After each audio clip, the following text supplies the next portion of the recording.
माणसांच्या मनामध्ये एक सगळ्यात मोठा डाऊट आहे. कष्ट आम्ही पण करतोय. पण आम्ही का मोठे होत नाही? आम्ही का श्रीमंत होत नाही? मिडल क्लासवाल्यांचा जो माइंडसेट आहे आणि रिच लोकांचा, जे अल्ट्रा रिच आपण म्हणतो, त्यांचा माइंडसेट असतो. याच्यामध्ये काय फरक आहे असं तुम्हाला प्रामुख्याने जाणवतं? आपली प्रवृत्ती म्हणजे जे पैसे बनवण्याची प्रवृत्ती, याच्यावर हे खूप म्हणजे हं, डिपेंडंट असतं. आपण काय करतो, आपल्याकडे पगार येतो, खर्च करतो आणि मग जर का उरले तर ते सेव्हिंग किंवा इन्व्हेस्टमेंट करतो. हं, हं. आता ही नॉर्मल प्रवृत्ती झाली.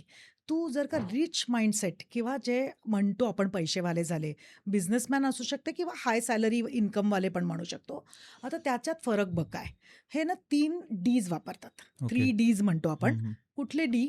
तर एक म्हणजे डेव्हलप, दुसरं म्हणजे डायव्हर्सिफाय आणि तिसरं म्हणजे डिप्लॉय.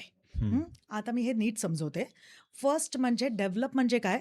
आपल्याकडे काही स्किल्स असतात. मला आता आज पगार समजा 50,000 आहे. हं. मला कसा तो पगार 1.5 ते 2 लाख म्हणजे माझं ॲक्टिव्ह इन्कम कसं वाढू शकतं ना, याच्यावर म्हणजे आपले स्किल्स डेव्हलप करणार. हं. मग कम्युनिकेशन स्किल्स असू शकतात, टेक्निकल स्किल्स असू शकतात. ते डेव्हलप करून माझा पगार वाढवणं म्हणजे ॲक्टिव्ह इन्कम म्हणजे डेव्हलप करणं. हं. सेकंड डायव्हर्सिफाय म्हणजे काय?